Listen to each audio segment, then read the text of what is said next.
Hermanos, empezamos nuestra reunión de hoy jueves eh, con una diapositiva que les he preparado y la vamos a compartir, pero que les quede como una ayuda. El jueves pasado les comentaba que en el Evangelio según Juan, Jesús se define a sí mismo 7 veces. Y hemos visto ya las dos primeras. En el capítulo 6, versículo 35, Juan pone en labios de Jesús: yo soy el pan de vida, el que viene a mí no tendrá hambre, y el que cree en mí no tendrá nunca sed. Luego, en Juan 8:12, leemos: yo soy la luz del mundo, el que me siga no caminará en la oscuridad, sino que tendrá la luz de la vida. ¿No? Entonces, Jesús se presenta a él mismo, Jesús se define como si le preguntáramos, ¿no? Señor Jesús, ¿quién eres? Y él te contestaría así: yo soy, y lo hace 7 veces. En lo que vamos estudiando el Evangelio según Juan, hemos visto 2. Hoy día vamos a ver por lo menos 2, si no 3 más. Por eso ya consideré prudente mencionarlo de manera clara. Esta hojita se las voy a pasar para que ustedes la tengan siempre. La voy a poner en el WhatsApp de curso de Biblia para que no se borre, de manera que lo puedan imprimir, anotar, lo que quieran. Es bien interesante tenerlo y ubicarlo, porque luego van a ver cómo, miren, la primera autodefinición de Jesús en el capítulo 6, la segunda en el 8, la tercera y la cuarta en el 10, la siguiente en el 11, luego en el 14 y luego en el 15. Entonces, el Evangelio tiene más capítulos, pero entre el 6 y el 15 están las 7 veces en que Jesús se presenta y se define a él mismo. Esto es importantísimo. Ahora lo estamos apreciando y lo vamos a notar mucho más cuando terminemos. Ya les adelantaba, solamente les recuerdo, que Jesús se defina a él mismo como yo soy, no es cualquier cosa. Tiene la mayor importancia. ¿Por qué? Porque yo soy es el nombre de Dios. Cuando Dios en el monte Sinaí se presenta con el Padre, con Moisés, y le dice: yo soy. Diles que yo soy, te envía. Yo soy el que soy, yo soy el que estoy, yo soy el que estaré siempre con ustedes. ¿No? Entonces, yo soy el nombre de Dios, y Jesús dice: yo soy. Y no lo dice una vez, ni dos, 3 sería bastante, pero lo dice 7 veces. Otra vez el número mágico, el número perfecto, el número de la completitud, 7. Entonces Jesús se presenta a él mismo con el nombre de Dios 7 veces. Podrías decir 6, 8, no, 7. Y ya sabemos que en la numerología judía, en la numerología hebrea, el 7 es un número especial, porque, repito, indica la completitud. 7 días tiene la semana. En el séptimo día, Dios Padre Sí. Creador descansó. Entonces, 7 es el número completo. Y Y formó el acá, 12. acá Jesús se presenta 7 veces con ese yo soy. Ya hemos visto 2. Yo soy el pan de vida, yo soy la luz del mundo. Y seguimos con eso, pero ustedes lo van a tener como una ayuda. Y repito, se los voy a pasar. A ver, vamos a entonces proyectar la presentación para hoy y seguimos estudiando. Continuamos con nuestro Evangelio según Juan. Nos quedamos en capítulo 8, pero hasta aquí, hermanos, ustedes han podido ir releyendo. Yo siempre les pregunto y a veces no me dicen nada, pero es importante que aprovechen. ¿Han podido ir releyendo lo ya pasado? Una cosa que a mí me sucedió, no sé a ustedes, como hemos tenido varios días de, de feriado, me puse a releer rápidamente porque se hace más fácil los 7 capítulos anteriores, 7 y un poquito más del 8, ¿no? Me puse a leerlos y los miraba por encima y pasaba las hojas y regresaba, y se me ocurrió una inquietud que de repente podría compartirse, ¿no? Y es, nos estamos percatando, además del movimiento puntual de cada perícopa, de cada unidad de lectura, que son esos titulitos rojos que ponemos en nuestro material, pero además estamos teniendo la mirada completa. Ese es un bonito ejercicio, hermanos. Bonito y bueno y sano y útil. O sea, cuando Jesús tiene el encuentro con Nicodemo, ¿dónde es ese encuentro? En Galilea, en Jerusalén, en Samaria. Cuando Jesús se encuentra con la samaritana, ¿dónde es ese encuentro? Cuando Jesús cura al hijo del funcionario real. Cuando Jesús cura al paralítico que está en la piscina de Bethesda. En cada caso, ¿dónde está Jesús? O sea, hay un movimiento, hay un desplazamiento. O sea, el evangelio no es estático, no es Jesús en una plataforma de teatro, ¿no? En el teatro ahí está parado y entonces cambian las luces, nada más no. El evangelio es un evangelio vivo, con movimiento, y en el caso del evangelio según Juan, nos va mostrando a un Jesús en uno y en otro lugar. Si se han percatado y si no, los invito, por favor, porque no se trata de que yo lo entienda. Yo, con ustedes, es una maravillosa oportunidad de volver a revisar el Evangelio según Juan, y les digo, me encanta, me llena el corazón, disfruto absolutamente, pero yo lo vengo haciendo bastantes veces. Pero quizá para algunos de ustedes sea primera vez que con esta paciencia estamos viendo todo el Evangelio. Entonces, en ese sentido el pedido, no dejen que solamente el vacilón sea mío, ¿no? Ustedes, percátense de los movimientos. Juan está en un sitio, está en el otro. En este momento, cuando cuando da tal discurso o cuando muestra tal señal, tal signo, ¿dónde está? Y hasta ahora, en los 7 capítulos y medio que hemos estudiado, yo he contado 2 veces que Jesús está en Jerusalén. Van 2, y va a haber una tercera que todavía, ¿no? Pero hasta aquí hemos contado 2. Entonces, tal señal o tal discurso se produce en la primera subida, en la segunda subida, antes de que suba, en el camino de subir. Este tipo de cosas, les digo, vale la pena porque es como que ya le vamos agarrando una confianza. Entonces, esto lo hace Jesús ¿con quién? Con Nicodemo. ¿Quién es Nicodemo? Esto lo hace Jesús ¿con quién? Con la mujer en el pozo en Samaria. ¿Y quién es esta mujer? Esto lo hace Jesús con el niño del funcionario, hijo de ese funcionario real. ¿Quién es el funcionario? ¿Quién es el niño? No, les digo, como ejercicio, ir tratando de fijar en nuestra mente cada escena con todo el contenido y todo el mensaje, pero también en el orden que tienen, en el desplazamiento. No sé si me explico. Entonces, ¿qué les va a permitir esto? No solamente es que van a comprender la perícopa misma, esta unidad de texto misma, no solamente la van a entender, sino entenderla en el contexto de todo el resto del relato, y esto nos va a permitir entender a Juan completo, ¿no? O sea, Juan no es una serie de figuritas que se han pegado una al lado de la otra. No, este es un texto, es una narración, es una construcción literaria muy fina, muy bien hecha y completa. Entonces, tratemos nosotros nos detenemos, y es lo que yo pensaba, y a ver si lo aclaro más todavía. Lo que yo pensaba es, estamos deteniéndonos tanto en cada partecita que el peligro es que se pierda el sentido de unidad. Por eso les digo una relectura así a vuelo de página, por arribita, a ver, ¿dónde está esto? ¿Dónde está lo otro? ¿Dónde está esto y aquello? Y entonces ubicarlo como si fuera un pequeño mapa en el cual ustedes tengan esa claridad. Eso vale la pena. Pero bueno, a ver, ¿algún comentario de ustedes, hermanos?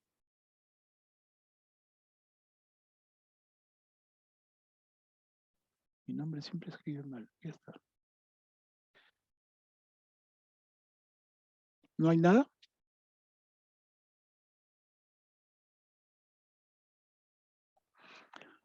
Recuerdan los 2 yo sois que hemos recordado, ¿no? En el capítulo 6, en el capítulo 8. Acá estamos para continuar en este capítulo 8, versículo 21. ¿Alguien que se ofrezca para leer, por favor? Entonces reconocerán que yo soy. Miren, otro yo soy. Hay Yo otro yo leo, soy, hay yo otro yo leo. soy en el, sí, hay otro yo soy en el camino, si se acuerdan, pero no se define Jesús, yo soy tal cosa, ¿no? Pero cuando está caminando sobre el agua y los discípulos que están en la barca se asustan en medio de la noche y en la tormenta, y Jesús le dice, yo soy, no teman, ¿no? Yo soy. O sea, yo soy. Es tremendo, eso no es una cosa que va graciosa. Sí, a ver, adelante, hermano.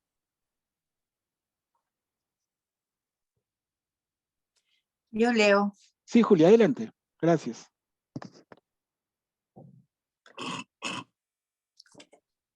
Entonces reconocerán que yo soy.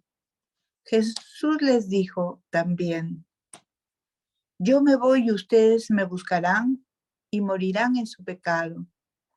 A donde yo voy, ustedes no pueden ir.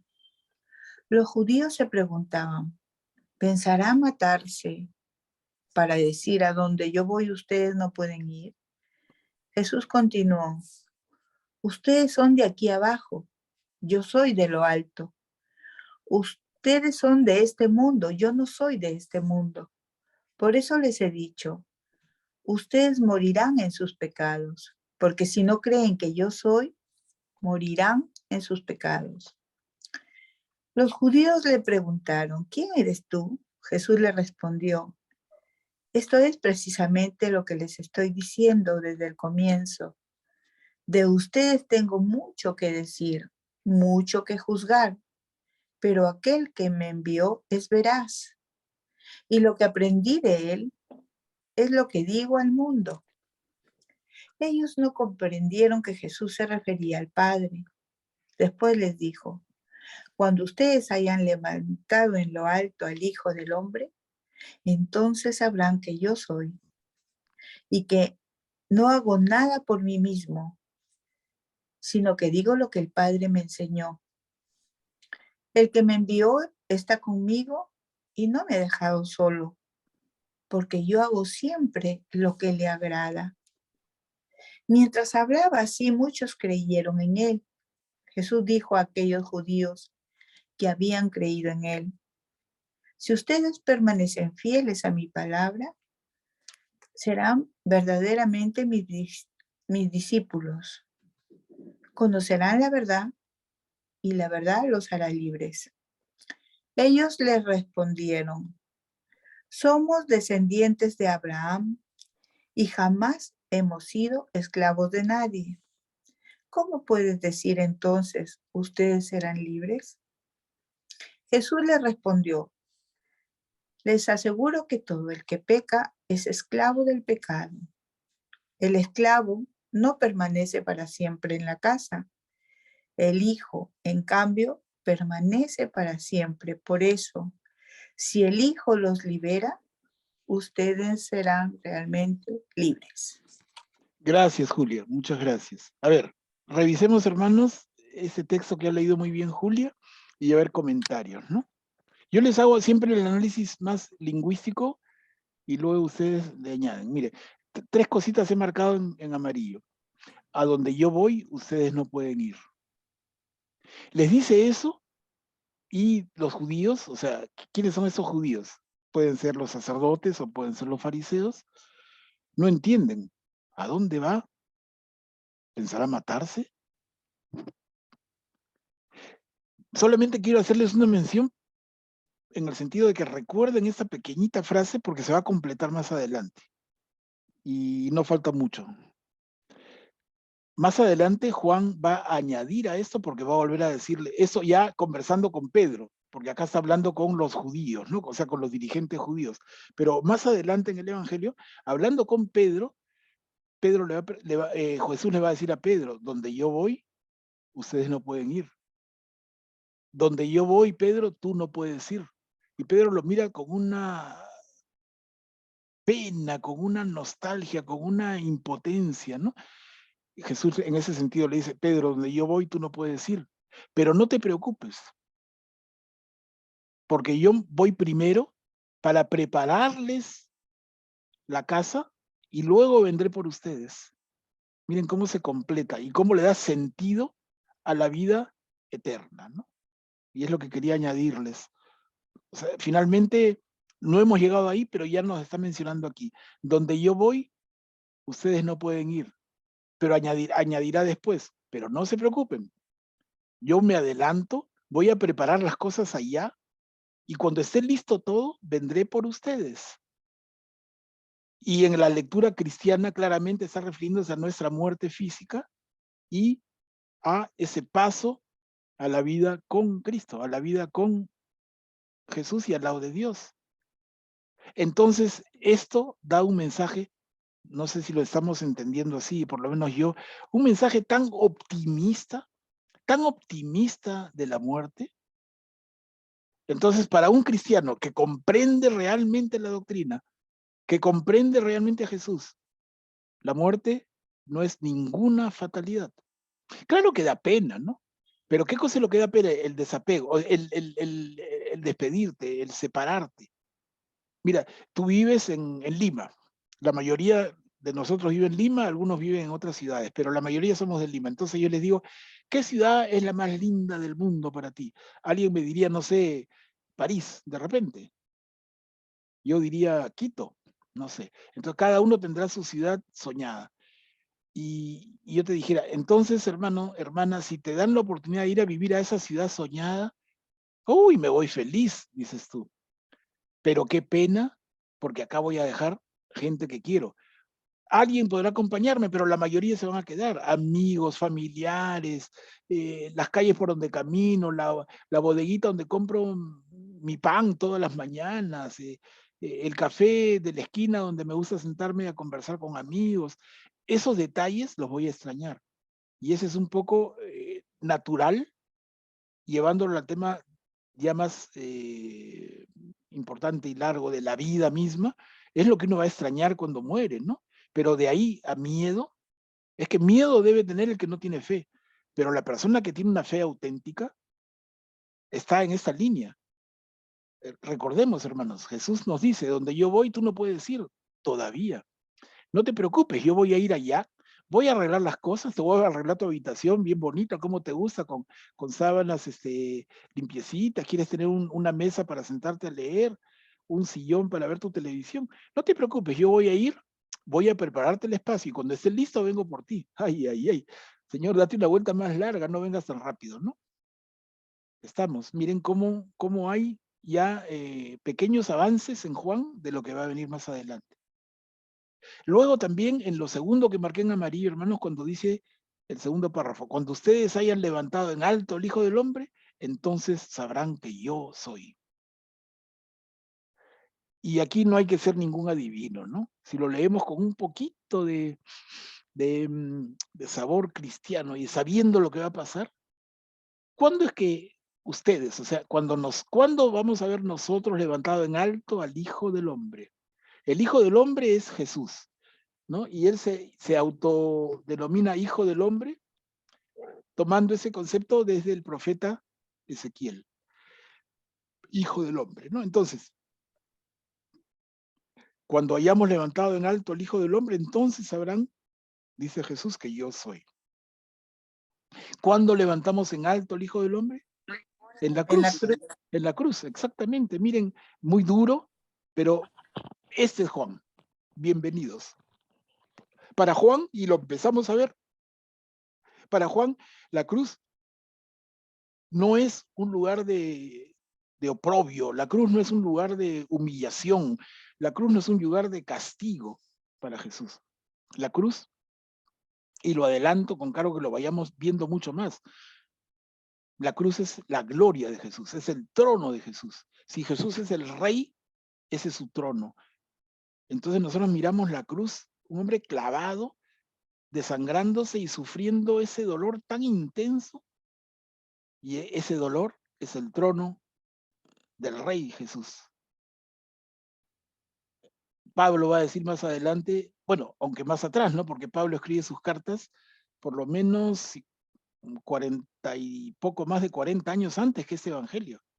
O sea, realmente Pablo lo había escrito antes, pero ya ese sabor de Jesús levantado en alto,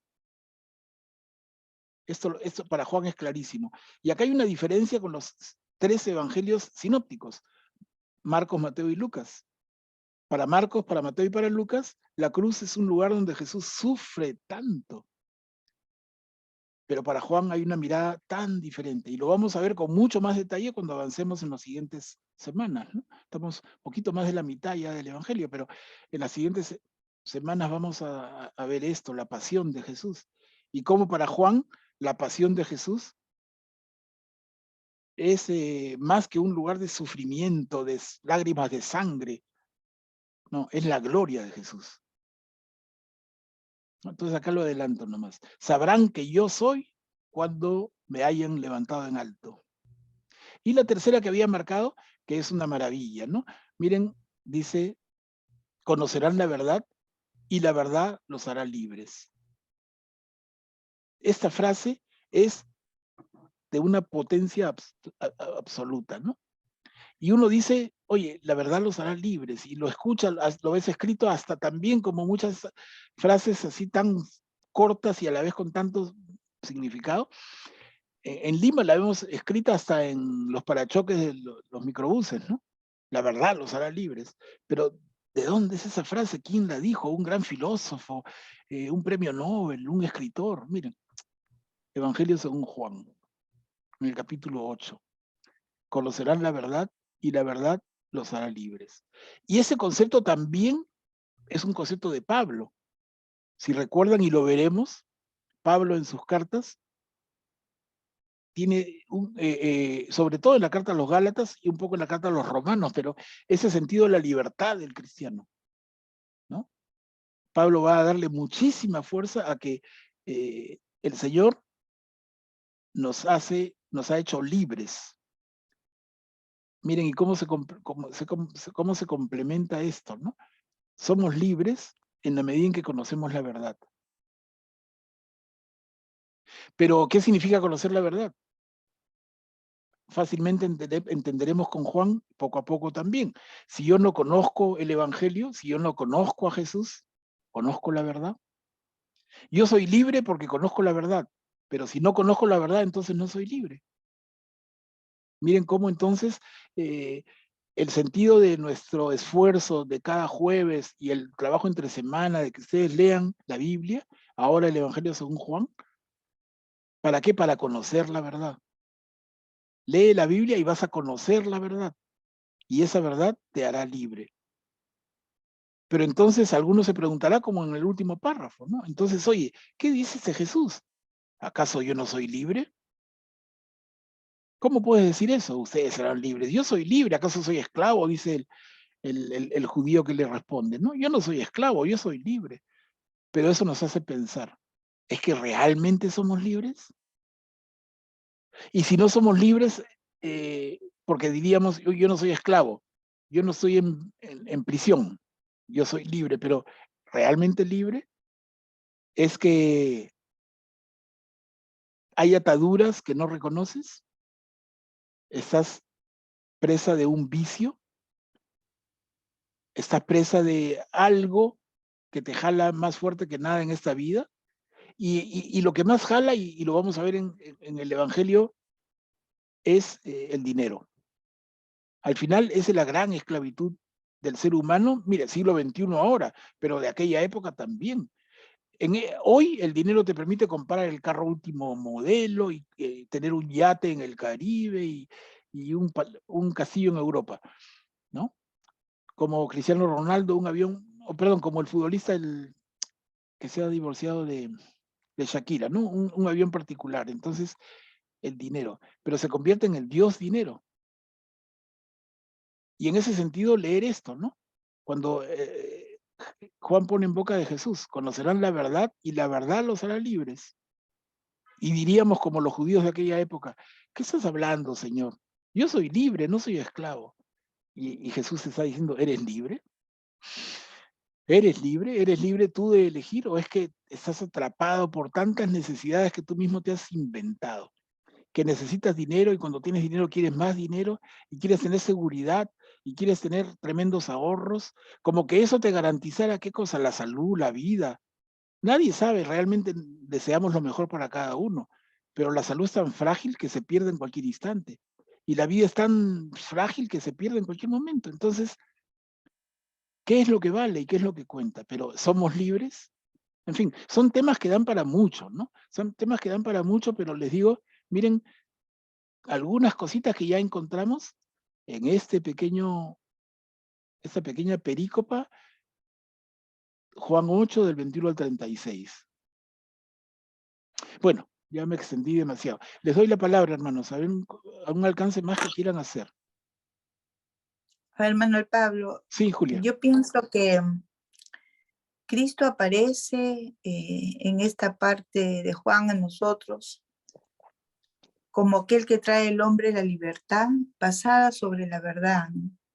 O sea, si yo conozco la verdad de su palabra y profundizo en ella, bueno, no tanto profundizo, sino acepto y cumplo lo que ahí dice, conozco lo que es el pecado, conozco la esclavitud del pecado, y entonces yo no quiero eso para mi vida y soy libre.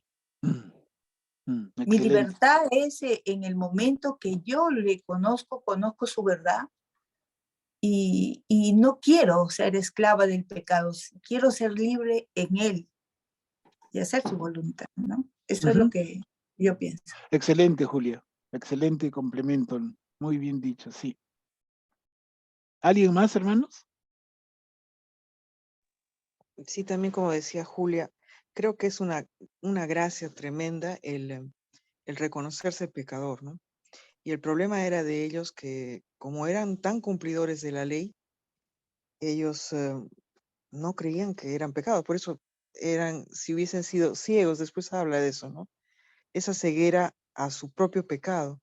Entonces, esa luz que es Jesucristo, no, y esa verdad no les entraba, porque ellos mismos no reconocían su pecado. Y lo Claro. otro que también me parece interesante de la escritura de Juan es que siempre es circular, ¿no? Porque cuando dijo esto de que iba a ser elevado, y ahí también le dijo esto a Nicodemo, ya le anticipó, ¿no?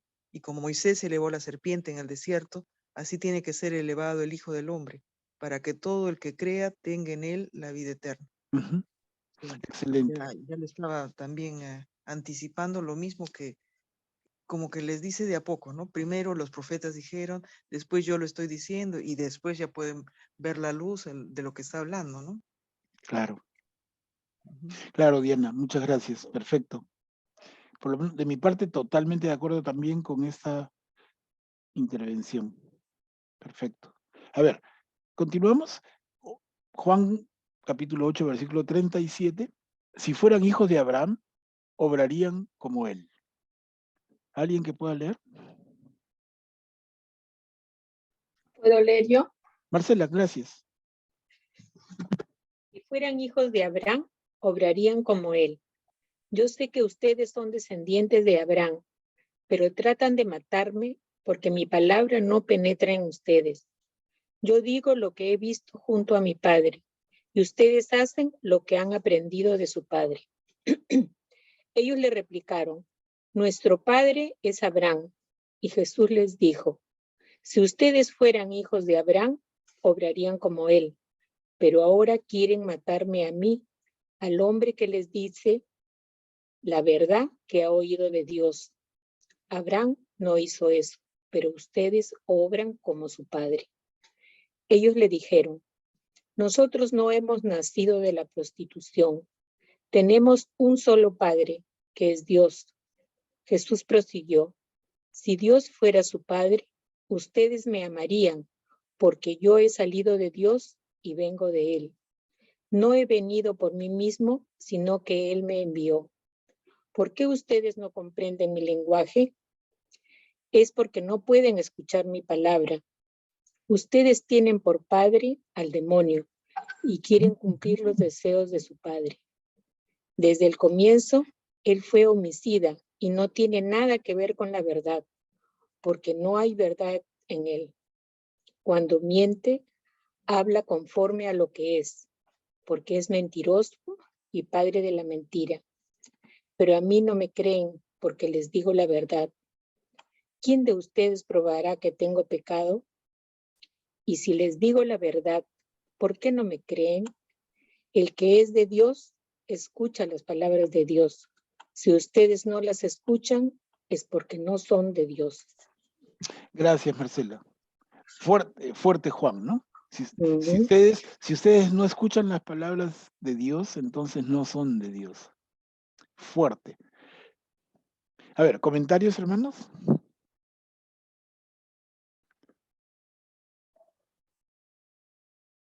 Acá está jugando con la figura de Abraham. Y entendemos por qué, ¿no? Abraham, el padre de la fe. Abraham, con quien se inicia el proceso de la revelación. Abraham, que va a ser la cabeza de todo lo que luego van a ser los israelitas y luego el pueblo judío. De Abraham parte todo, ¿no? Casi 2000 años antes que Jesús, Abraham, el patriarca, padre de Isaac, abuelo de Jacob. Jacob, padre de los 12 hijos que van a ser las 12 tribus de Israel. Y entonces juega con la figura de Abraham de una manera impresionante, ¿no?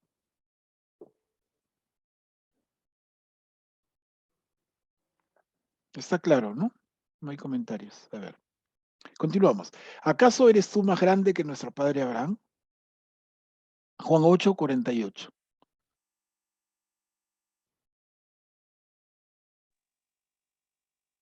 Los judíos le replicaron, ¿no tenemos razón al decir que eres un samaritano y que estás endemoniado? Jesús respondió, yo no estoy endemoniado, sino que honro a mi Padre, y ustedes me deshonran a mí. Yo no busco mi gloria, hay alguien que la busca, y es Él el que juzga. Les aseguro que el que es fiel a mi palabra no morirá jamás. Los judíos le dijeron, ahora sí estamos seguros de que estás endemoniado. Abraham murió, los profetas también, y tú dices, el que es fiel a mi palabra no morirá jamás. ¿Acaso eres más grande que nuestro padre Abraham, el cual murió? Los profetas también murieron. ¿Quién pretendes ser tú? Jesús respondió, si yo me glorificara a mí mismo, mi gloria no valdría nada. Es mi Padre el que me glorifica, el mismo al que ustedes llaman nuestro Dios, y al que sin embargo no conocen. Yo lo conozco, y si dijera no lo conozco, sería como ustedes, un mentiroso, pero yo lo conozco y soy fiel a su palabra. Abraham, el padre de ustedes, se estremeció de gozo, esperando ver mi día. Lo vio y se llenó de alegría. Los judíos le dijeron, ¿todavía no tienes 50 años? ¿Ya has visto a Abraham? Jesús respondió, les aseguro que desde antes que naciera, Abraham, yo soy.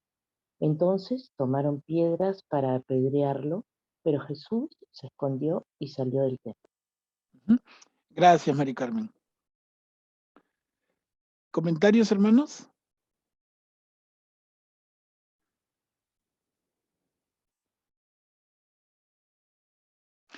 Empieza con una pregunta que es bien sintomática, ¿no? Cuando le dicen los judíos, los dirigentes judíos, ¿no tenemos razón al decir que eres un samaritano y que estás endemoniado? Claro, nosotros sabemos que Jesús no es samaritano. Entonces, ¿por qué podrían decir eso los judíos? Es sencillo, ¿no? Pero igual, para entender el texto bien, alguien que se anime.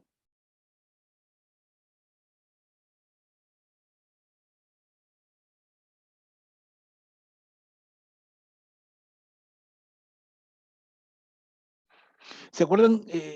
La tierra de Israel tiene 3 regiones claramente marcadas: norte, centro y sur. Los judíos son los israelitas del sur, de Judea, por eso el nombre judío, ¿no? Es el israelita de Judea, judío. Entonces, el samaritano es el israelita de Samaria, y el galileo es el israelita de Galilea, que está más al norte. Y acá le preguntan a Jesús, ¿no tenemos razón al decir que eres un samaritano? Claro, ¿quién lo dice? Un judío. O sea, es un caballerito de la tierra del sur. Y él mira a los demás, al centro y al norte, como un solo bolsón, ¿no? ¿Se dan cuenta? Entonces, y hay un desprecio en sus palabras. Tú no eres de Judea, ¿no? Tú eres de provincia, ¿no? Como que fueran la capital y dos provincias, ¿no? Samaria y Galilea, ¿de acuerdo? Entonces, tú no eres de la capital, tú eres de provincia. ¿Y de qué provincia? Eres samaritano. Y realmente Jesús es nazareno. Pero al final cuenta lo mismo para el judío, ¿no? Y encima todavía el agregado de que el samaritano tiene un saborcito más crítico, porque son los confundidos.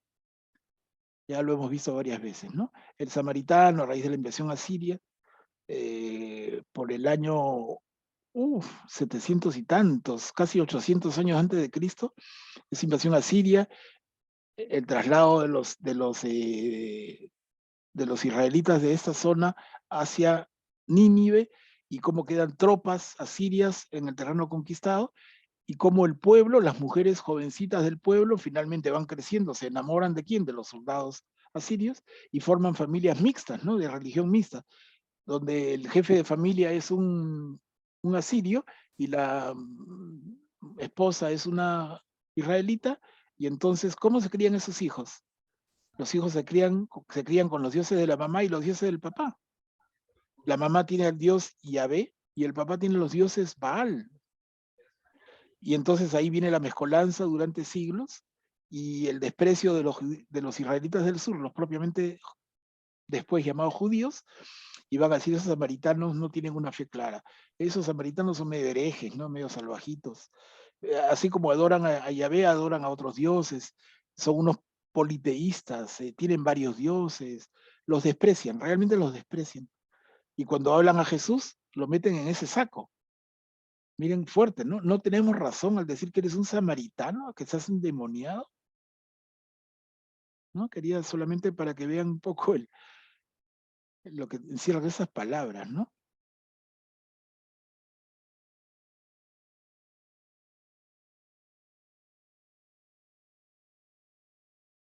Y luego cuando Juan pone en boca de Jesús, hablando de Dios Padre, y Jesús dice, yo lo conozco y soy fiel a su palabra.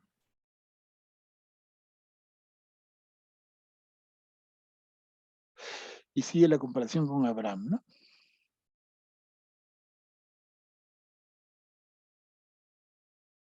Y finalmente, bueno, está clarísimo ya, ¿no? Les aseguro que desde antes que naciera Abraham, yo soy. Ahí, ¿qué cosa está diciendo Jesús para nosotros hoy, siglo XXI, y después de toda la formación cristiana y católica que tenemos? Es claro, ¿no? Jesús está desde el comienzo. Jesús no es simplemente el Hijo de Dios, porque implicaría que Dios nació primero y Jesús, su Hijo, nace después. No, Dios es, ya lo vimos, es Padre, Hijo y Espíritu Santo a la vez siempre. Entonces Jesús dice, les aseguro que desde antes que naciera Abraham, yo soy. Está afirmando con toda claridad para el que quiera verlo, el que no se le pasa por la guacha, ¿no? Pero el que quiera verlo, Jesús está afirmando que Él es Dios. Desde el principio de los tiempos, desde antes que naciera Abraham. Entonces tú dirías, ¿cómo puede ser Jesús que tú seas desde antes que naciera Abraham, si Abraham nació 2000 años antes que tú? Y en esa medida entonces se entiende la última línea. Entonces, estos dirigentes judíos tomaron piedras para apedrearlo.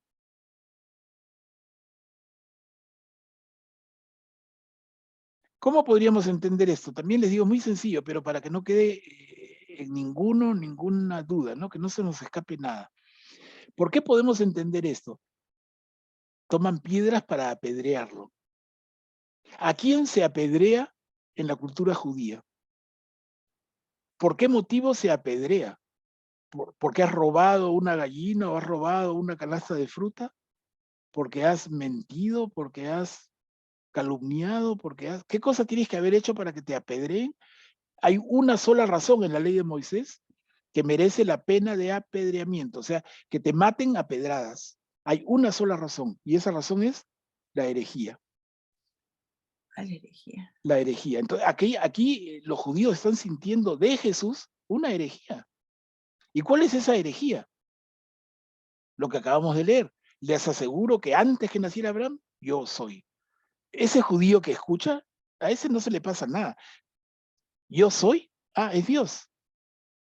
Yo soy. Entonces él, que se autodenomina Dios, existe antes que Abraham, que vivió hace 2000 años. Es una herejía, hay que matarlo. Entonces toman piedras para matarlo, pero Jesús se escondió y salió del templo. Miren, detalle, está en el templo. Yo les decía antes de comenzar hoy día, revisen, por favor, ubíquense en esos capítulos que no son muchos, ¿no? Pero ¿dónde está Jesús en cada momento? Está en Galilea, de camino, en Jerusalén, antes, después, en la primera visita, la segunda. Entonces acá vemos claramente cómo en el texto mismo ya nos ubica a Jesús en el templo. Y Jesús sale del templo, los dirigentes judíos quieren apedrearlo, y apedrearlo hasta la muerte. Sabemos que esa forma de muerte la impartían. Y si no, recordemos, lo vamos a ver también con todo detalle en el libro de Hechos de los Apóstoles, cuando Esteban muere a pedradas. Y Esteban es un seguidor de Jesús en Jerusalén. Allá por el año 50, un poquito antes, 40 y tantos. O sea, como 15 años después de la pasión, muerte y resurrección de Jesús, Esteban es un seguidor de Jesús, una linda persona, y va a morir a pedradas, apedreamiento. Entonces, ¿y por qué le tiran piedras a Esteban hasta matarlo? Por esta misma razón, porque los judíos sienten que Esteban está cometiendo una blasfemia total, ¿no? Una blasfemia, ¿no? Oye, yo hablo con Dios, Dios está ahí mirándonos, Dios, ¿qué cosa te crees, no? Es un sentido de el nombre de Dios no debe ni mencionarse, y encima decir que tú tienes esa relación especial, y todavía como Jesús, que tú eres Él, que quieres conocerlo es a través mío, que yo soy el camino, que yo soy la luz, ¿qué cosa te crees, no? Entonces, esa blasfemia se castiga con la muerte. Y es lo que estamos viendo ya mostrado acá. Que finalmente, estamos en el capítulo 8, pero que finalmente un poquito más adelante eso se va a concretar. Y Jesús va a ser crucificado. Y por estas mismas razones. Porque Jesús no entienden la parte alta, los entendidos, los judíos no entienden, ¿no es cierto? No entendían ni entienden hasta ahora, porque Jesús tiene dos naturalezas, la naturaleza divina y la naturaleza humana. Los judíos hasta ahora están esperando al Mesías. Así es, Emiliano, muy bien puntualizado. Exactamente, ¿no?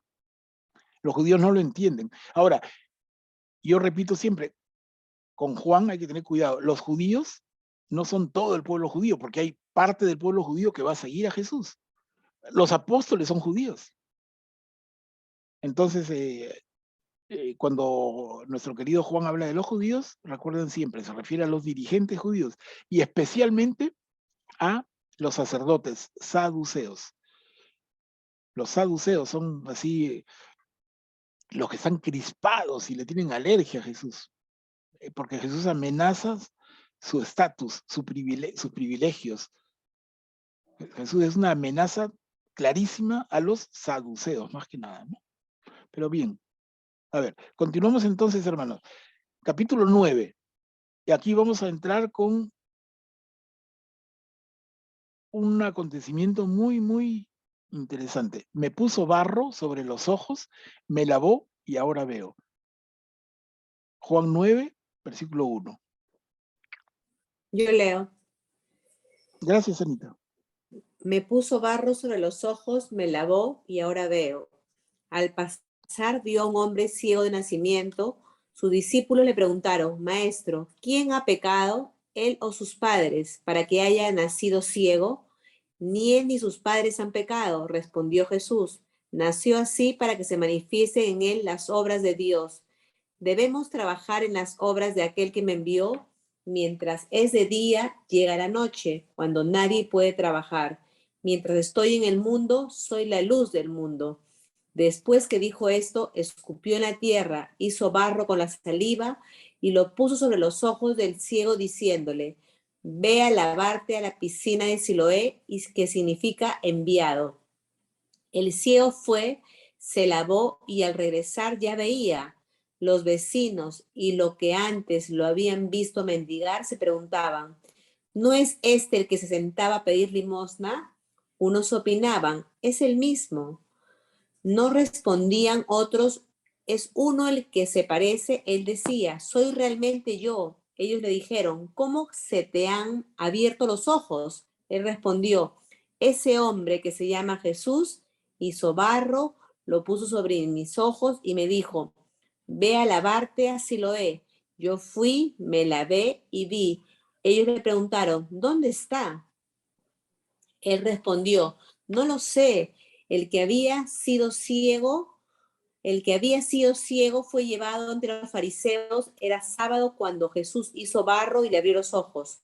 Los fariseos a su vez le preguntaron cómo había llegado a ver. Él les respondió, me puso barro sobre los ojos, me lavé y veo. Algunos fariseos decían, ese hombre no viene de Dios porque no observa el sábado. Otros replicaban, ¿cómo un pecador puede hacer semejantes signos? Y se produjo una división entre ellos. Entonces dijeron nuevamente al ciego, ¿y tú qué dices del que te abrió los ojos? El hombre respondió, es un profeta. Sin embargo, los judíos no querían creer que ese hombre habría sido ciego y que había llegado a ver, hasta que llamaron a sus padres y les preguntaron, ¿es este el hijo de ustedes el que dicen que nació ciego? ¿Cómo es que ahora ve? Sus padres respondieron, sabemos que es nuestro hijo y que nació ciego, pero ¿cómo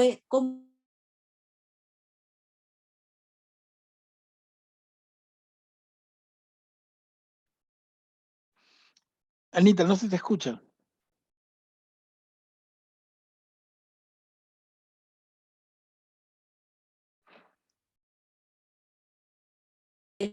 Anita, no se te escucha. Se te escuchó hasta sus padres respondieron. Sí, pues sus padres dijeron, esto por temor a los judíos que ya se habían puesto de acuerdo para excluir de falta de otro de la No está fallando tu señal Se porque escucha entrecortado, el sí, audio no, está, y el la internet diapositiva está la pasé, fallando. la diapositiva la pasé hace rato, parece que no te llega la.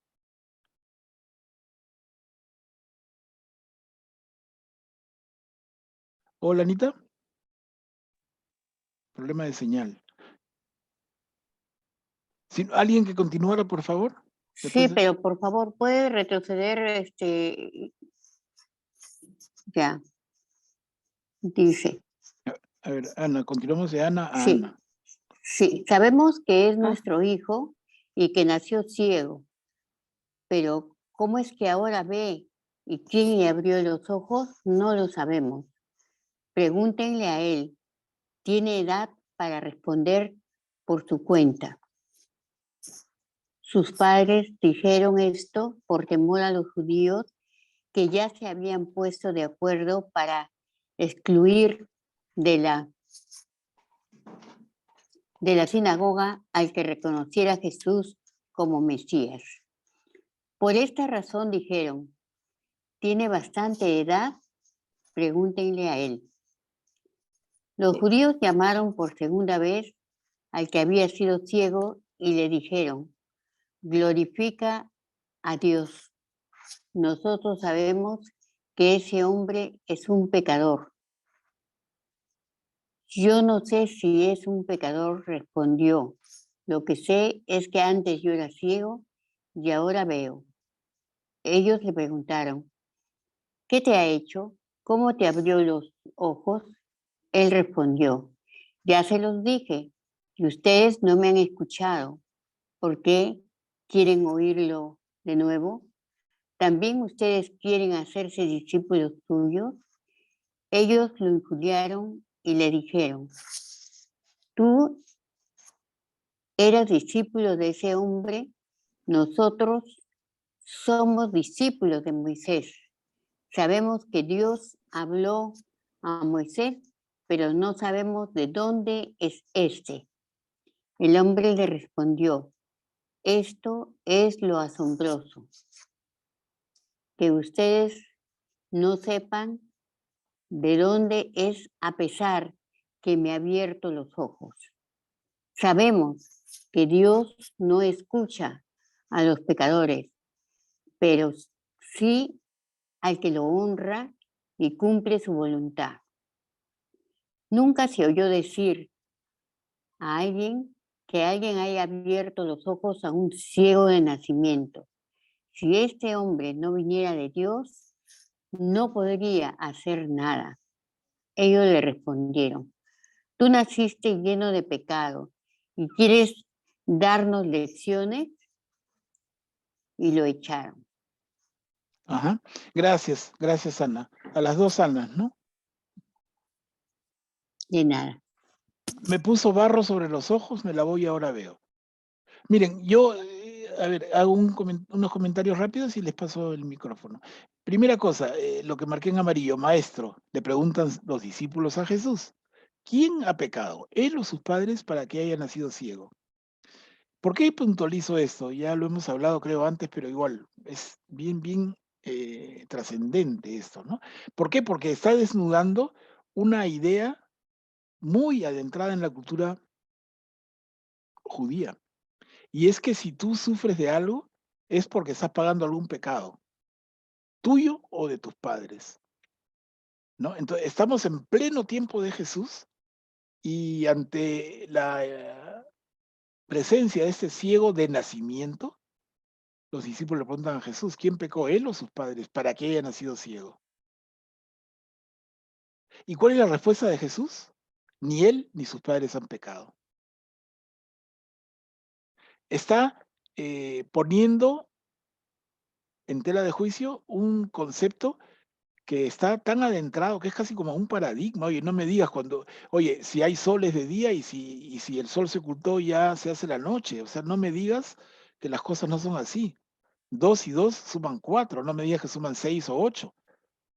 Y así, tan como paradigma, era esto.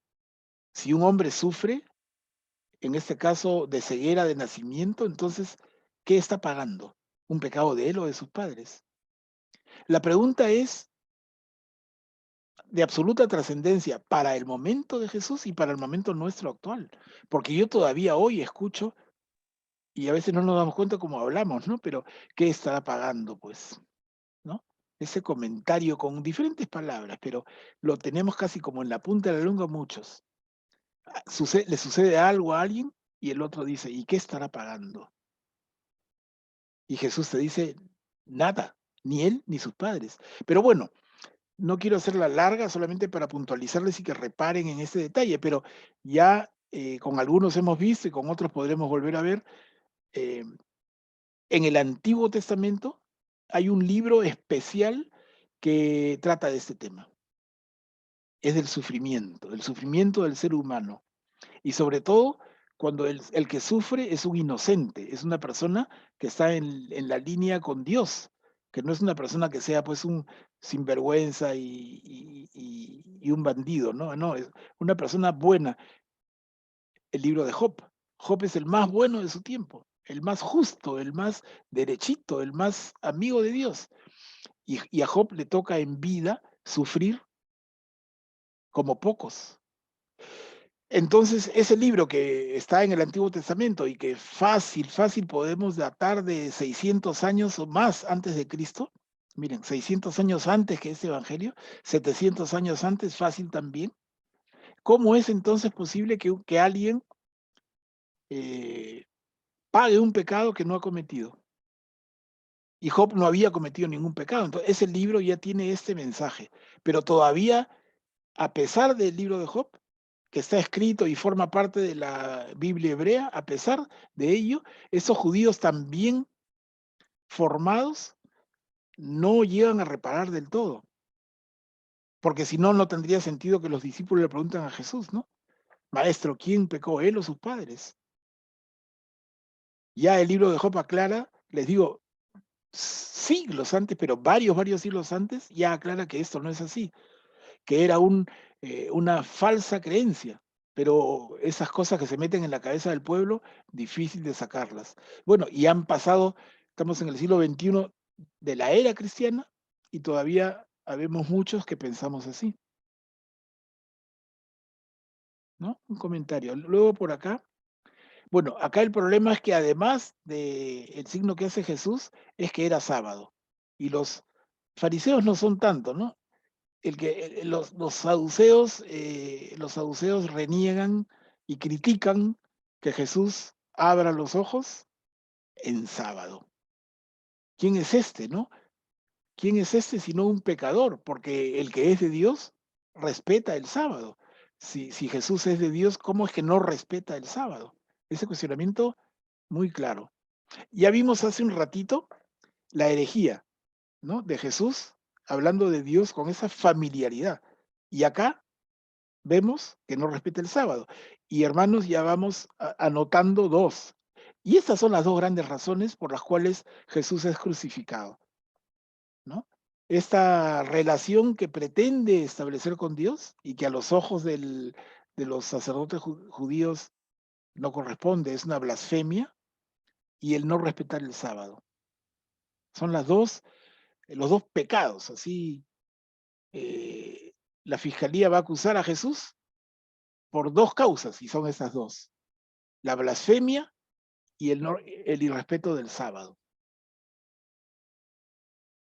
Y al final marqué en amarillo porque son detalles simpáticos, ¿no? Cuando los dirigentes judíos están que preguntan y preguntan, y los padres interrogan a los padres, y los padres responden: sabemos que es nuestro hijo y que nació ciego, pero ¿cómo ahora ve y quién le abrió los ojos? No lo sabemos. Pregúntenle a él, que tiene edad suficiente para responder por su cuenta.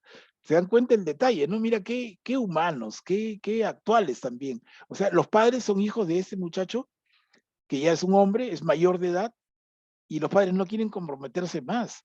O sea, y yo soy su padre, yo sé que nació ciego, pero ¿cómo es que ahora ve? Pregúntenle a él es mayor de edad. Una lavada de manos, como no me comprometas, ¿no?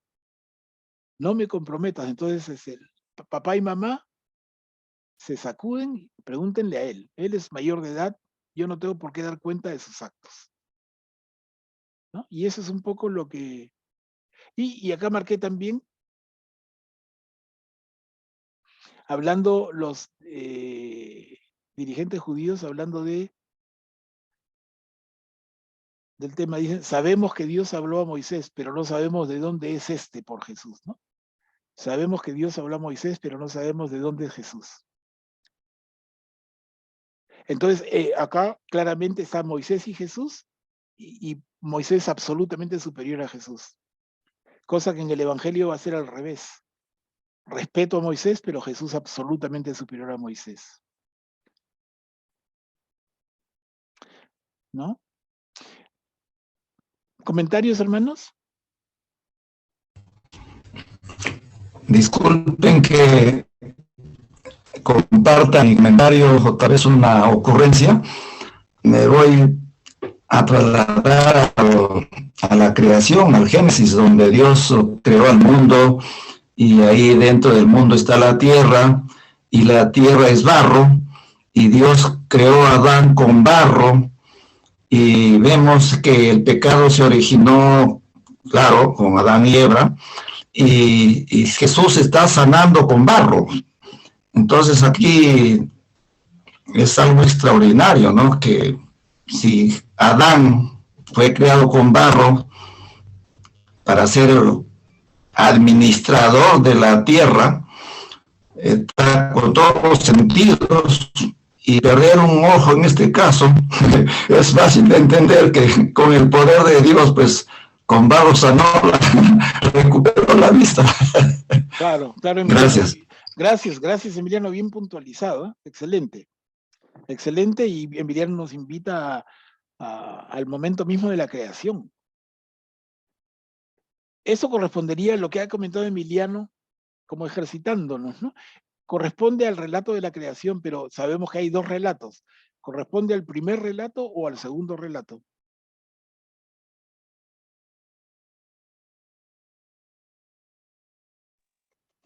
Es en el segundo relato, ¿no? Exacto, Diana, gracias, exactamente. Es el capítulo 2 del Génesis, porque en el capítulo 1 hay un relato de la creación, y en el capítulo 2 hay un segundo relato de la creación diferente del primero, y es este, ¿no?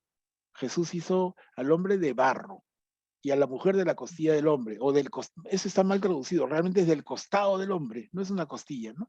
Es el costado, entonces es el segundo relato. Bien puntualizado, Emiliano. Miren cómo el evangelista conoce pues la esencia de su Antiguo Testamento, de su ¿Te acuerdas libro, que de su libro compramos una sagrado. vez tu casera más atrás? No hay una señora que vende Sí, Marlit. No, se le ha abierto el micrófono, creo. Sí, ¿alguien más, hermanos?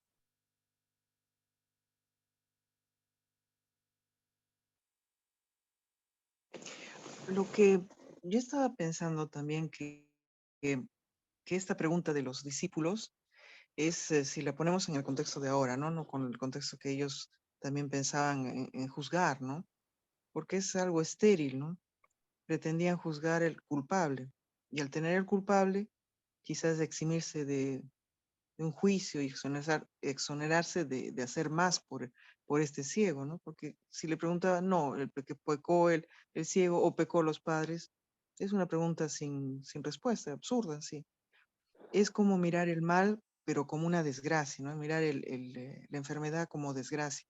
En Sí, cambio, sí, Jesús sí, es diferente, ¿no? Mira el mal para una ocasión de hacer la obra de Dios, para hacer el bien, para sí, hacer lo bueno. Entonces, esa mirada a nosotros nos tiene que dar, ¿no? Imitarlo a Él, ¿no? claro. Sí, Diana, excelente comentario. Mira, y yendo un poquito más allá todavía, miren, esto tiene un filo peligroso, porque es como una espada de doble filo, como una moneda de dos caras. O sea, yo digo, si a alguien le va mal porque ha actuado mal y está pagando su pecado, entonces, qué se entiende también? Y de verdad que lo desprenden. Miren, hasta hay movimientos actuales en el cristianismo, no digo en la Iglesia Católica, aunque también escucho, y es una barbaridad, pero entonces, si tú actúas bien, te va a ir bien. Entonces, dentro de esto hay lo que se llama el Evangelio de la Abundancia. Es una corriente, les digo, hasta dentro de los católicos también, pero que es una tontera. No tiene ninguna base, pero hay quienes creen eso. Y es como que al malo le va mal en esta vida y al bueno le va bien. Y por ser bueno vas a tener abundancia. El Evangelio de la Abundancia, ¿no? Vas a tener abundancia, riqueza. Oye, ¿y cuánta gente buena hay que no tiene abundancia ni riqueza? Por lo menos material. ¿Es que es necesaria para la felicidad la abundancia material? Tampoco la indigencia, la pobreza, eso ni Jesús ni ningún apóstol de la primera iglesia lo quería para nadie, ¿no? La pobreza extrema no dignifica, por favor, al contrario, no dignifica para nada. Entonces, pero abundancia, es que entonces si nosotros creemos el contrario de esto, entonces si hay alguien rico es porque Dios lo está premiando, y si hay alguien pobre es porque Dios lo está castigando, ¿no? De ninguna manera. Micrófono, Loti, por favor. Gracias. ¿No? No es así, no es así para nada, pero son cosas que están en la cabecita de mucha gente y lamentablemente 20 siglos después de Jesús. O sea, eso es escrito, no lo entendemos. No, la Biblia ahí está, pues, pero no la leo. ¿Se dan cuenta? Cuando estudiamos la Biblia con detenimiento, todo lo que nos aclara. Eso que conoceríamos como la retribución de Dios. Hermano, micrófono, por favor. Se le abren los micrófonos y escuchamos conversaciones ajenas al curso, no sé. Es incómodo. Bueno, la idea es esa entonces, ¿no? Es que Dios nos retribuye en esa vida con salud o con enfermedad, con riqueza o con pobreza, por nuestros buenos o malos actos. Cuidado, cuidado. Está esto en el Evangelio. Este libro de Job les decía siglos antes, la misma reflexión.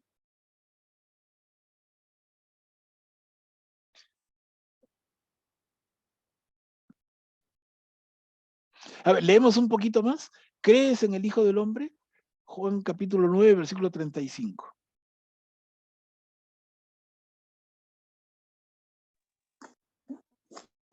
¿Crees en el Hijo del Hombre? Jesús se enteró de que lo habían echado y al encontrarlo le preguntó, ¿crees en el Hijo del Hombre? Él respondió, ¿quién es, Señor, para que crea en él? Jesús le dijo, tú lo has visto, es el que te está hablando. Entonces él exclamó, creo, Señor, y se postró ante él.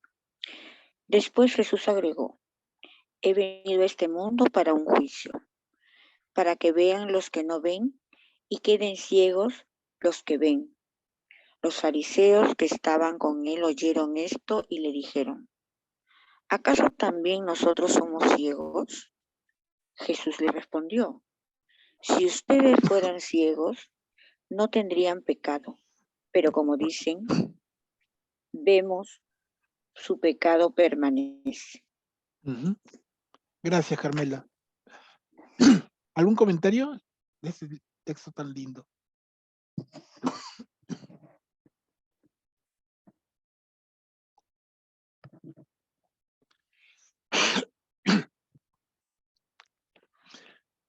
Jesús le dice a los sacerdotes, si ustedes fueran ciegos no tendrían pecado. ¿Se entiende eso? Eso lo vamos a ver más claro todavía con Pablo, ¿no? Aunque Pablo ya escribió, pero digamos lo vemos después, normalmente seguimos evangelios primero, pero Pablo ya había escrito sus cartas y Pablo va a hablar de esto, ¿no? Que el pecado viene al mundo a partir de la ley de Moisés. ¿Por qué? Porque, ok, la ley, digamos, si yo me paso una luz roja y no hay ley, ¿dónde dice que la luz roja es que significa pare? Entonces, es falta una vez que la ley se instaura. Cuando la ley se instaura, dice que la luz roja significa parar y tú seguiste de largo, entonces tú estás en falta. Ese es el sentido, ¿no? Si ustedes fueran ciegos, no tendrían pecado, pero si dicen vemos, es como que, ok, conozco la ley. En ese sentido, cuando Pablo habla de la salvación para los seres humanos, si tú conoces a Jesús, tu salvación está en seguir a Jesús, pero si no lo conoces, eres judío, sigue la ley. Eres un paganito que suelto en la naturaleza, sigue las leyes de la naturaleza. Un tema amplio de la salvación para los humanos, que no solamente es solo se salva el que sigue a Jesús, porque si no tuviste oportunidad de conocerlo, si naciste en una isla donde hay un tronco viejo que la gente adora como Dios, te mancaste, ¿no? Entonces, es un tema grande que Pablo de alguna manera va a tocar en sus cartas. Pero eso está acá.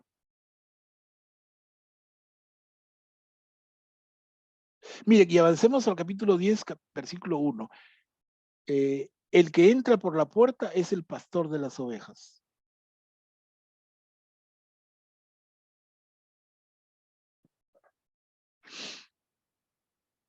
¿Puedo leer? Sí, Juanita, Les, ase- gracias. les aseguro que el que no entra por la puerta en el corral de las ovejas, sino por otro lado, es un ladrón y un asaltante. El que entra por la puerta es el pastor de las ovejas. El guardián le abre y las ovejas escuchan su voz. Él llama a cada uno por su nombre y les hace salir. Cuando las ha sacado a todas, va delante de ellas y las ovejas lo siguen, porque conocen su voz. Nunca seguirán a un extraño, sino que huirán de él, porque no conocen su voz. Jesús les hizo esta comparación, pero ellos no comprendieron lo que les quería decir. Gracias, Juanina. Ya nos están trayendo al tema del pastor, ¿no? Ahorita vamos a tocar ya el fondo del asunto. Les aseguro que el que no entra por la puerta en el corral de las ovejas, sino por un lado, es un ladrón y un asaltante. Las ovejas conocen su voz y lo siguen.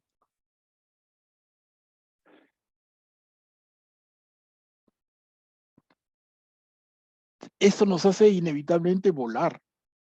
en el Evangelio según Juan, ¿se acuerdan al final? No tienen que tenerlo presente todos, pero solamente les hago la mención. Cuando al final Jesús ya resucitó, la tumba está vacía y María Magdalena sentada afuera y pregunta a alguien que ella pensó era el jardinero, el guardián de ese huerto, le dice, dime, ¿tú has visto dónde se han llevado el cuerpo? Dime para ir a buscarlo. Y eso se lo pregunta a esta persona que es Jesús resucitado, pero María no lo reconoce. ¿Se acuerdan de ese texto tan lindo? Y luego Jesús le habla y dice, María. Y ella, por la voz, ¿no? Señor, por la voz, no por la imagen. Es inevitable, no sé, para mí me traslada a ese momento. O sea, Jesús es reconocido por María cuando Jesús habla. Y acá, ¿qué nos dice? Nos dice lo mismo, ¿no?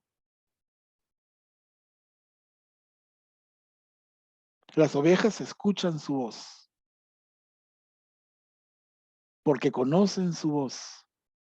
Nunca seguirán a un extraño, sino que viven de él, porque no conocen su voz.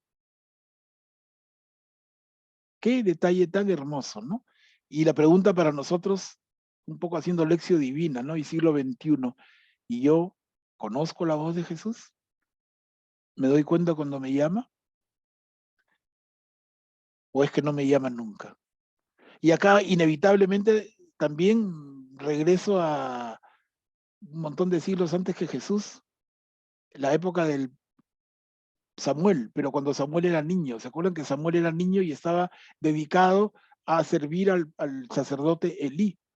Y durmiendo una noche, el sacerdote en su habitación y el jovencito, el niño grande ya, Samuel, dormía al costado, y el costado era propiamente el Santísimo. Ahí dormía, no es que tuviera varias habitaciones esta casa. Entonces, Samuel está durmiendo en el Santísimo, al costado está la habitación del sacerdote, y Samuel escucha una voz que le dice, Samuel, Samuel. El muchacho se levanta y va a la habitación y le dice a su maestro, al sacerdote, ¿no? ¿Me llamas? Señor, ¿me llamas? No, no, anda a dormir. Y pasa una y pasa otra vez, y a la tercera vez el sacerdote Elí ya piensa, a ver, Samuel, si te vuelve a llamar, contéstale de esta manera, habla, Señor, que tu siervo escucha. O sea, Samuel no conocía la voz, ¿no? Y con la indicación de Elí, el sacerdote, el adulto de esa relación, Samuel ya más consciente, habla, Señor, que tu siervo escucha. La misma pregunta ahora, ¿no? ¿Y yo escucho? Hay una voz, pero no sé de quién es. Y le puedo llamar un sueño, una pesadilla, cualquier cosa, pero es voz de Dios. Y les digo, bueno, es un tema larguísimo, ¿no? Pero, y en psicología se estudia mucho, ¿no? Dios nos habla, pero no sabemos escucharlo. Hoy, siglo XXI, a nosotros. Es un tema que podemos tocar otro día. A ver, terminemos con esto, Juan capítulo 10, versículo 7. Yo soy la puerta de las ovejas, porque se complementa con lo anterior.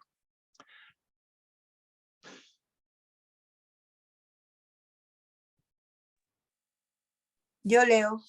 Gracias, Julia. Yo soy la puerta de las ovejas. Entonces Jesús prosiguió. Les aseguro que yo soy la puerta de las ovejas. Todos aquellos que han venido antes de mí son ladrones y asaltantes, pero las ovejas no los han escuchado. Yo soy la puerta. El que entra por mí se salvará. Podrá entrar y salir y encontrará su alimento. El ladrón no viene sino para robar, matar y destruir. Pero yo he venido para que las ovejas tengan vida y la tengan en abundancia. Gracias, Julio. Miren qué lindo texto, cortito, chiquito, pero tremendo, ¿no? Y se complementa con el anterior. Yo soy la puerta de las ovejas, dice Jesús. Otra vez se define a sí mismo. Yo soy. Yo soy la puerta de las ovejas. El que entra por mí se salvará, podrá entrar y salir y encontrará su alimento. A ver, hermanos, ¿qué les hace decir esto? Porque es muy lindo, ¿no?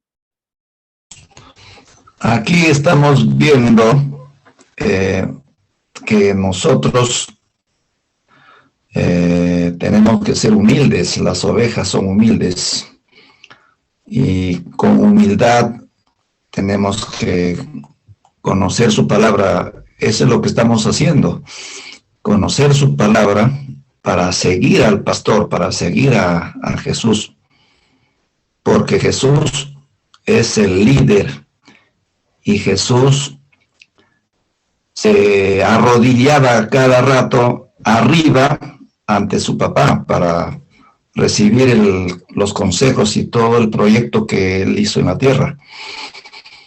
Claro, claro, Emiliano. Gracias. Gracias. Muy oportuno.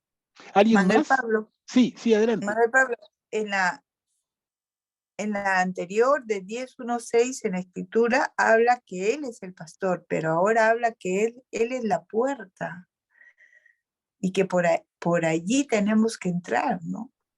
Él prácticamente nos está señalando el camino, nos está dando esa alegría, ese gozo de entrar por él mismo, ¿no? Bueno, eso es lo que me da mucho pensar en esa riqueza que nos está mostrando ahorita, su puerta. Él es la puerta, entrar por él. Claro, Julia. Claro, miren qué lindo, ¿no? Y si nosotros podemos tener varias lecturas, pero si en una lectura eclesiológica, o sea, si hablamos pensando en la iglesia que Jesús va a formar, entonces Jesús es el pastor y todos los que formamos la iglesia somos las ovejas. Y entramos a la iglesia, que es esta comunidad de seguidores de Jesús, a través de él. Él es la puerta. Y tenemos que aprender, como decía Julia bien, y como dice la perícopa directamente anterior, tenemos que reconocer su voz. Y tenemos que formarnos, porque si no nos va a pasar como el joven Samuel en la primera y segunda llamada que tuvo. Él recibe la voz de Dios, ojo, ¿no? Clarísimo mensaje. Está en el primer capítulo del libro de Samuel. El que quiera recordarlo, ahí abra su Biblia. Primera de Samuel, porque son 2 libros de Samuel. El primer libro de Samuel, en el tercer capítulo del libro de Samuel, ¿no? Cuando entonces Dios le habla a Samuel, y Samuel no lo reconoce, pero felizmente Samuel, un chico lindo, ¿no? Entonces va y le pregunta a su maestro, a su jefe, que es el sacerdote Elí, ¿no? Elí, ¿me has llamado? Una vez. Elí, ¿me has llamado? 2 veces. A la tercera, porque Elí le ha enseñado, habla, Señor, que tu siervo escucha. Y el Señor le habla. Pero nosotros, siendo ovejas de este pastor, ¿reconocemos su voz?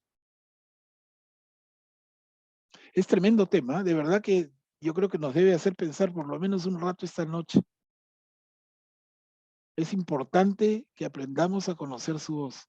Es importante que lo conozcamos. Miren cuántos mensajes van habiendo en estos pequeños textos que estamos viendo hoy día. ¿Por qué? Porque este pastor que es Jesús dice, yo he venido para que las ovejas, para que nosotros tengamos vida y tengamos vida en abundancia. Tremenda promesa de Jesús. Y tengamos vida en V mayúscula, vida eterna, ¿no? Lindísimo mensaje. Bueno, hermanos, hasta aquí estamos en la hora. Yo voy a marcar aquí como para no. Con eso ya no me olvido dónde estamos y no me confundo.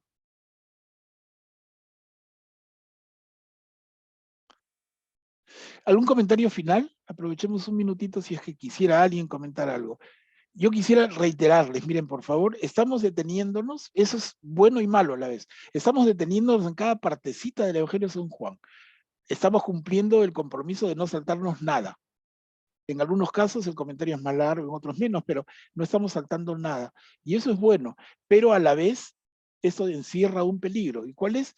Que quedándonos en el detalle nos perdemos de todo. Entonces yo les pedía que por favor, son poquitas páginas si ven en su Biblia, pero vuélvanlas a mirar y dense cuenta de la unidad que tienen, ¿no? Dónde empieza, en qué momento aparece una escena y la otra. Jesús está en Jerusalén o está en Galilea, o en qué momento cada cosa. Es bueno que lo organicen en su cerebro, porque son como diferentes momentos, no solamente quedarnos entonces en la profundidad de cada perícopa, pero también en el sentido de unidad que tienen. Entonces, vayan haciendo el ejercicio y cuando se presente lo vamos comentando para ir integrando todo, ¿no? Es lo que podría recomendarles. Bueno, un anuncio para los que quisieran. El próximo, le comenté a algunos hermanos que estaban al comienzo, pero eran poquitos. El próximo martes, con este grupo que se ha formado en La Molina, con la parroquia Inmaculado Corazón de La Molina, me invitaron también a trabajar de una manera un curso de Biblia, y con ellos empezamos con Introducción a la Biblia, que ha tomado 4 reuniones, ya las terminamos. Y este martes vamos a empezar con ellos el Evangelio según Marcos. La metodología va a ser la misma. La idea es leer todo Marcos sin saltar nada y comentarlo, y igual participaciones.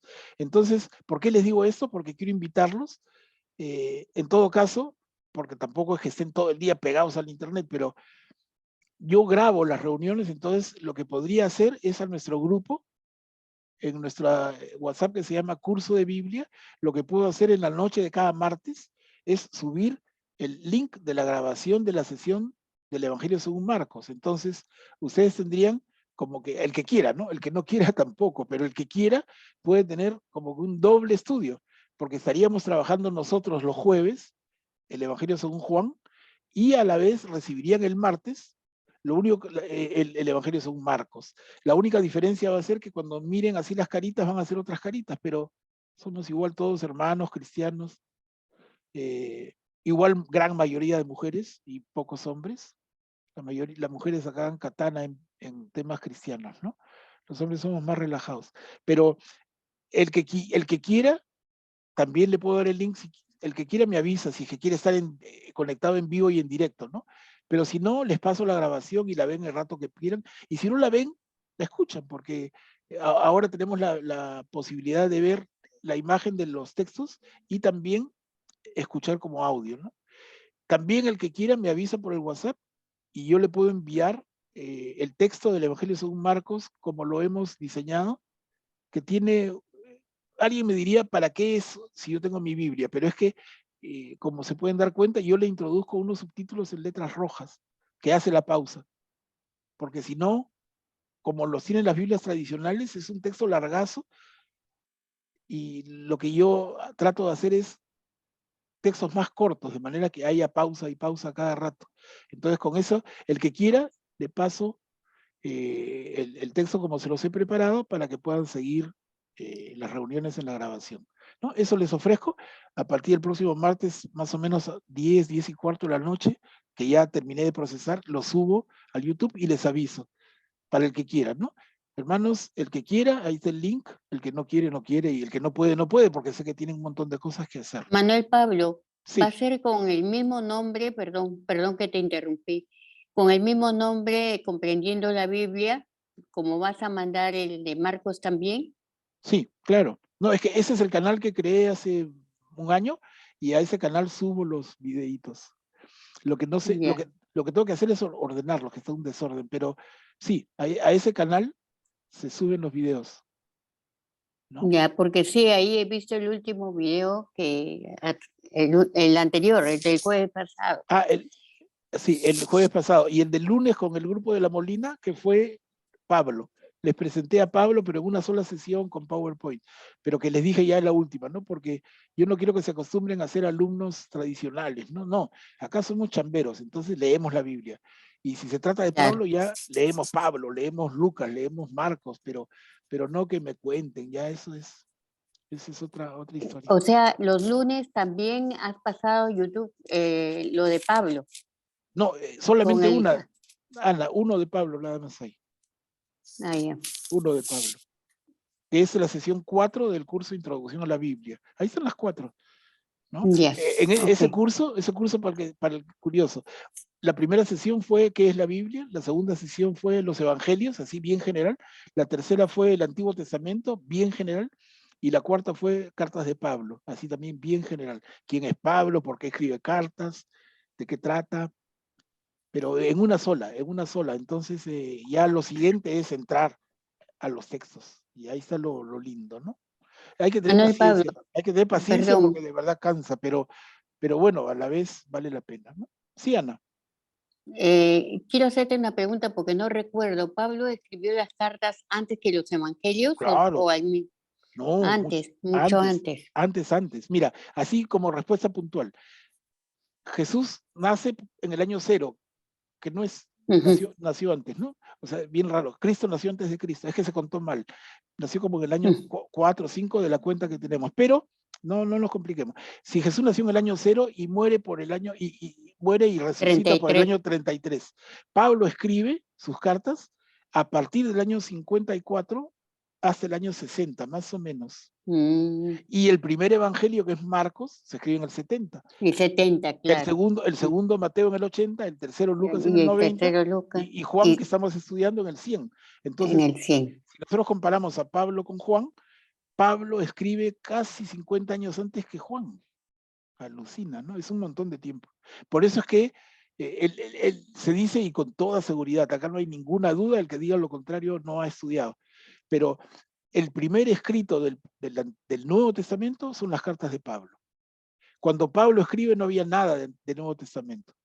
Después de Pablo vienen evangelios, vienen Hechos los Apóstoles, vienen otras cartas, viene lo que quieras, pero antes que Pablo nadie. Pablo es el primero que agarra papel y lápiz y escribe sus cartas. Eso es un hecho. Lo que pasa es que nosotros leemos primero evangelios porque habla de Jesús directamente, pero realmente si lo estuviéramos en orden histórico, primero tendríamos que leer a Pablo, ¿no? Son detalles interesantes. Igual Marcos, el Marcos que vamos a estudiar con el otro grupo a partir del martes, tiene una riqueza especial. Claro, comparado con Juan, me vas a decir, oye, nada que ver, ¿no? Si ya probé, pues, he probado el cabrito, el seco cabrito con frijoles, ¿qué me vienes con un arroz con huevo, no? Claro, pero el primero fue Marcos, el del año 70, y Juan es el más maduro. Nosotros estamos ahora con Juan, pero el sabor especial que tiene Marcos, hay que ubicarnos. Oye, Marcos, cuando Marcos escribe un evangelio no había ninguno. Tiene un mérito tremendo, ¿no? Y tiene una riqueza enorme. Lógicamente los que vienen después se basan en Marcos y ya le meten un floro mucho más fino.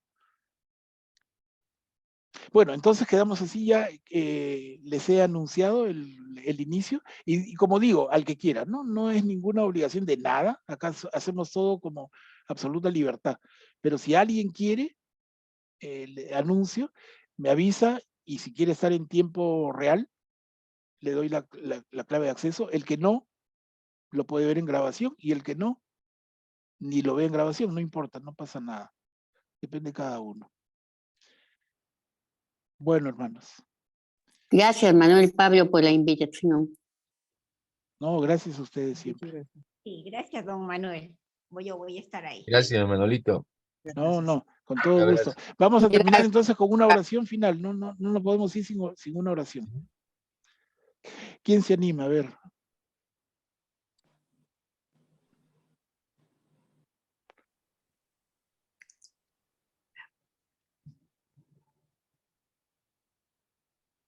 Todos, yo sé que todos quieren, pero tiene que ser uno solo. Lorita. Una oración sencilla, no tiene que rayarse nadie, ¿no? Ya, yo, Manuel Pablo. A ver, Ana, gracias. Sí. Dios, te agradecemos por esta noche tan hermosa, por ir conociendo mejor el Evangelio de Juan. Te damos gracias por ello. Pedimos que nos bendigas y bendigas a Manuel Pablo, que él es que nos orienta y nos enseña. En el nombre del Padre, del Hijo, del Espíritu Santo. Amén.